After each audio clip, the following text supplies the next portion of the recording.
Hello दोस्तों, स्वागत है आप सभी का हमारे यूट्यूब चैनल बीए सिलेबस में। तो आज हम लोग बीए पार्ट 1 के हिस्ट्री पेपर 1 के सेकेंड चैप्टर में प्राचीन भारत का साहित्यिक एवं पुरातात्विक स्रोत यानी कि literacy and archaeological source of ancient Indian history. ठीक है, फर्स्ट क्वेश्चन है कि कार्बन 14 का आधा जीवन कितने वर्षों का होता है। तो आप लोगों को ये पता होना चाहिए कि कार्बन 14 का आधा जीवन जो है वो 5568 होता है, यानी कि 5568 होता है।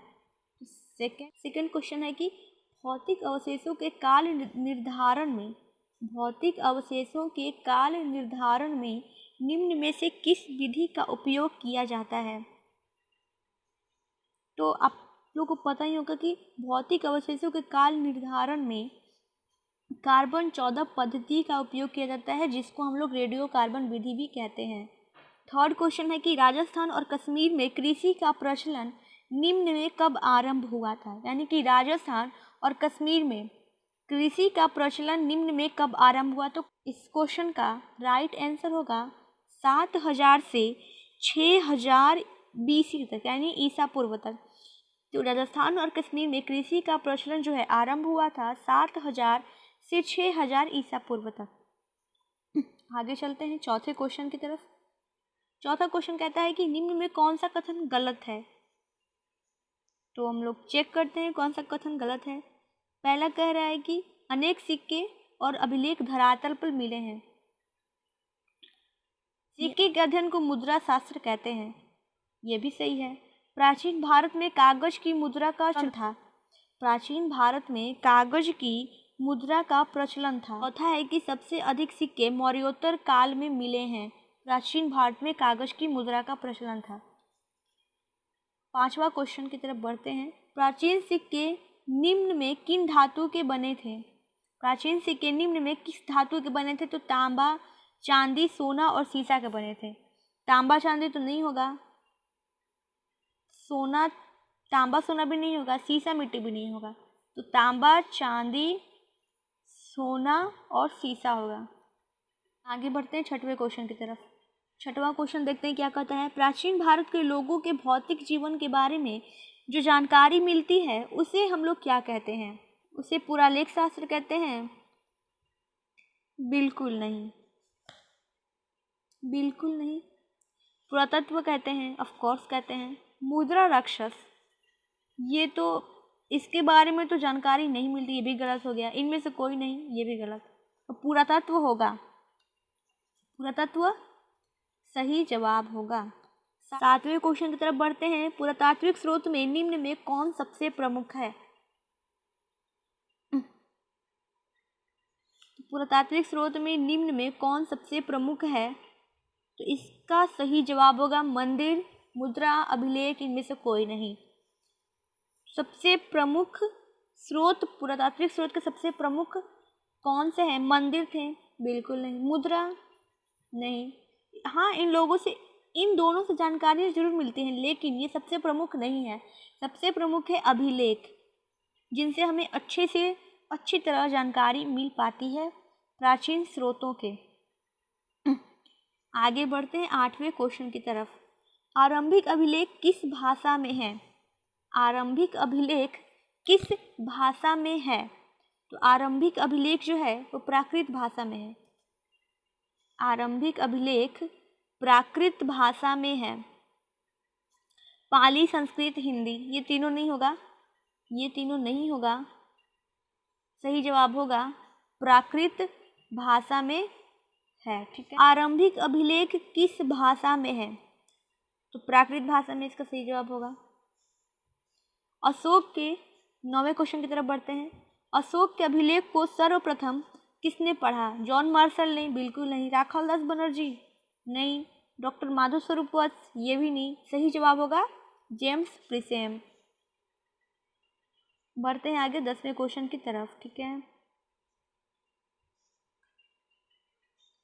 वैदिक काल के बाद राजाओं और 3 उच्च वर्गों में, वैदिक काल के 10वें क्वेश्चन की तरफ बढ़ते हैं। वैदिक काल के बाद राजाओं और 3 उच्च वर्णों में धनाढ़, पुरुषों द्वारा अनुष्ठेय सार्वजनिक यज्ञों के विधि विधान निम्न में किस ग्रंथ में वर्णित है?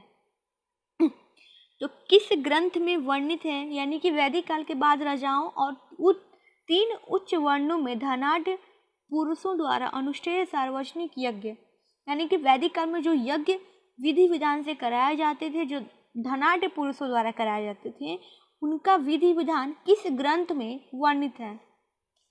तो ये वर्णित है स्रोत सूत्र में, स्रोत सूत्र में वर्णित है। आगे बढ़ते हैं 11वें नंबर क्वेश्चन की तरफ। 11वें नंबर क्वेश्चन कहता है कि अभिज्ञान शाकुंतलम किसकी रचना है? अभिज्ञान शाकुंतलम किसकी रचना है? तो कालिदास की रचना है, कालिदास की रचना है। ठीक है, आगे बढ़ते हैं 12वें क्वेश्चन की तरफ। प्लिनी को नेचुरल हिस्टोरिका निम्न में किस सदी की है? प्लिनी की नेचुरल हिस्टोरिका निम्न में किस सदी की है? तो ये है प्रथम सदी की।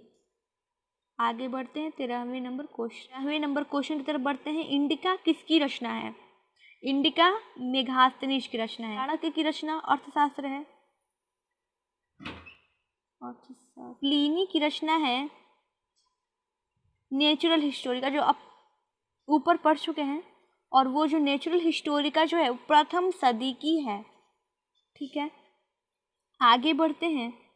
14वां क्वेश्चन कहता है कि ईसा की आरंभिक सदियों में प्रायद्वीपीय तमिलनाडु के लोगों के सामाजिक, आर्थिक और राजनीतिक जीवन के अध्ययन के लिए निम्न में कौन सा स्रोत प्रमुख है? चीनी स्रोत, संगम साहित्य, संस्कृत साहित्य, हिंदी साहित्य। तो 14वें क्वेश्चन का सही जवाब होगा संगम साहित्य। तो संगम साहित्य तमिलनाडु से संबंधित है, संगम साहित्य, और यही संगम साहित्य से ही सामाजिक, आर्थिक और राजनीतिक जीवन के अध्ययन के लिए निम्न में प्रमुख है। ठीक है, 15वें क्वेश्चन की तरफ बढ़ते हैं। 15वां क्वेश्चन क्या कहता है? 15वां क्वेश्चन कहता है कि जातक कर्म, उपनयन, जातक कर्म, उपनयन, विवाह, श्राद्ध आदि अनुष्ठानों का विधि विधान किसमें है? निम्न में किसमें है? जातक कर्म, उपनयन, विवाह, श्राद्ध आदि जो है, आदि अनुष्ठानों का विधि विधान गृह सूत्र में है। इसका सही जवाब होगा गृह सूत्र। आगे बढ़ते हैं 16वें क्वेश्चन की तरफ। 16वां क्वेश्चन क्या कहता है? 16वां क्वेश्चन कहता है कि पुरातात्विक स्रोत के अंतर्गत सबसे महत्वपूर्ण स्रोत निम्न में कौन सा है? पुरातात्विक स्रोत के अंतर्गत सबसे महत्वपूर्ण स्रोत निम्न में है। वैसे तो ये स्मारक भी है, पुरातात्विक स्रोत के अंतर्गत स्मारक भी है, सिक्के भी हैं, भवन भी है, अभिलेख भी है। तो इनमें सबसे महत्वपूर्ण कौन सा है? तो ये होगा, इसका सही जवाब होगा अभिलेख, क्योंकि इससे अभिलेख ही एक ऐसा है जिससे हमें पुरातात्विक स्रोतों के अंतर्गत सबसे ज़्यादा जानकारी प्राप्त होती है। पुरातात्विक 17वें क्वेश्चन की तरफ बढ़ते हैं। ग्वालियर प्रशस्ति में किस शासक की उपलब्धियों का वर्णन है? ग्वालियर प्रशस्ति में किस शासक की उपलब्धियों का वर्णन है? तो इसका सही जवाब होगा राजा भोज। ठीक है, राजा भोज की उपलब्धियों का वर्णन है। आगे बढ़ते हैं 18वें क्वेश्चन की तरफ। 18वां क्वेश्चन कहता है कि हाथी गुम्फा अभिलेख में किस शासक की उपलब्धियों का वर्णन है? हाथी गुफा अभिलेख में राजा खारवेल का वर्णन है। गाइस, आप लोग चाहते हैं कि सब्जेक्टिव क्वेश्चन भी हम लोग टॉपिक वाइज डिस्कस करें अच्छे से, ताकि आप लोगों को आसानी से समझ में आए। तो आप लोग कमेंट भी जरूर कीजिए और वीडियो को शेयर करना बिल्कुल भी मत भूलिएगा। क्वेश्चन की तरफ बढ़ते हैं। नासिक अभिलेख, नासिक अभिलेख में निम्न में किस शासक की उपलब्धियों का वर्णन है? तो नासिक अभिलेख जो है गौतम बलस। बढ़ते हैं 20 क्वेश्चन की तरफ। 20 क्वेश्चन कहते हैं कि महाभाष्य किसकी रचना है? महाभाष्य जो है पतंजलि की रचना है, महाभाष्य पतंजलि की रचना है। 21 क्वेश्चन कहता है कि बोगज कोई कहाँ स्थित है? बोगज कोई कहाँ स्थित है? तो बोगज कोई स्थित है एशिया माइनर में। इसका सही जवाब होगा एशिया माइनर। ठीक है, अच्छा आगे बढ़ते हैं 22वें क्वेश्चन की तरफ। 22वां क्वेश्चन कहता है कि बोगाज कोई अभिलेख में निम्न में किस वैदिक देवता के नाम से उल्लेख है? बोगाज कोई अभिलेख में निम्न में किस वैदिक देवता के नाम से उल्लेखित है? तो मित्र, वरुण, इंद्र और नसते, यानी कि उपरोक्त सभी, यानी कि ये सभी, उपरोक्त सभी होगा क्योंकि इन सभी के नाम बोगास के अभिलेख में वर्णित है वैदिक देवता के नाम से। ठीक है, आगे बढ़ते हैं 23वें क्वेश्चन की तरफ। 23वां क्वेश्चन कहता है कि निम्न में किस अभिलेखों से ईरानी सम्राट दारा प्रथम ने सिंधु नदी घाटी पर अधिकार कर लिया था। ठीक है, यहाँ पे अधिकार है, अधिकार कर लिया था। तो यहाँ पे 23वां क्वेश्चन का सही जवाब होगा पेरिप्लस और बेहिस्तून। पता चलता है कि ईरानी सम्राट दारा प्रथम ने सिंधु नदी घाटी पर अधिकार कर लिया था। आगे बढ़ते हैं 24वें और एहोल अभिलेख में किस शासक की उपलब्धियों का वर्णन है। एहोल अभिलेख में पुलकेशियन द्वितीय जो शासक थे उन्हीं का वर्णन है। इन्हीं का अभिलेख है एहोल अभिलेख। ठीक है, इनका वर्णन है। और लास्ट क्वेश्चन की तरफ बढ़ते हैं 25 क्वेश्चन नंबर। तो 25 क्वेश्चन नंबर कहता है कि दक्षिण भारत के मंदिरों की कला क्या कहलाती है।